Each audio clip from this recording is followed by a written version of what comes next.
Já moc děkuji za příležitost tady dneska stát a trochu se mi klepou kolena, protože jsem se dozvěděla o téhle příležitosti teprve před pár hodinama. Naše ředitelka je nemocná, takže tady zaskakuji.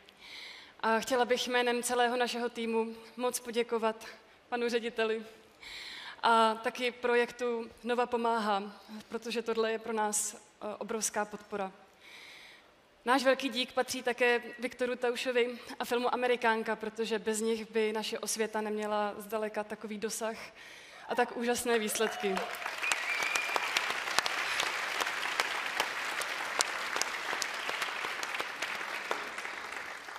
My vlastně děláme osvětu hostitelské péči. Tenhle termín donedávna téměř nikdo neznal. A jenom tak v číslech, za pár měsíců od doby, co nadace vznikla, tak se nám podařilo najít potenciálních 200 hostitelů, což je prakticky víc než dvojnásobek od počtu, kolik hostitelů bylo do té doby v České republice.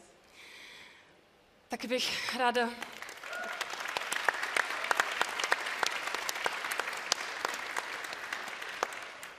Také bych ráda zmínila, že v ústavní péči momentálně vyrůstá téměř 8 000 dětí. Tyto děti mají své vychovatele, kteří odvádí fantastickou práci. Věnují jim maximum svého času, energie. Přesto dětem často schází jeden strašně důležitý pocit, a to je, že jsou pro někoho jedinečné.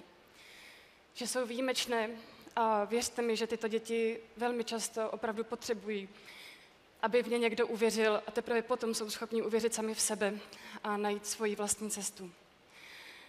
A být hostitelem, to je něco mezi tím být mámou, být kamarádkou, být ségrou, být trochu mentorem a hlavně parťákem, bez ohledu na to, co se zrovna děje. Takhle to kdysi popsal Honza, kterého mám v hostitelské péči rok oficiálně, ale známe se a ta hostitelská péče a z podstaty probíhá už téměř 5 let. A věřte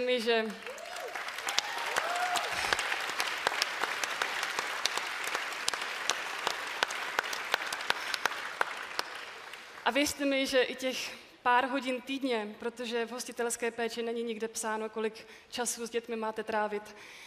Stačí pár hodin týdně nebo jeden pravidelný víkend v měsíci, nebo třeba výlet do hor, nebo návštěva divadla. I to dokáže jeden dětský život proměnit víc, než si já sama dokázala představit a proměnilo to i ten můj. Děkuji vám za pozornost. Děkujeme. Krásná slova Báře Mudrové. Moc děkujeme.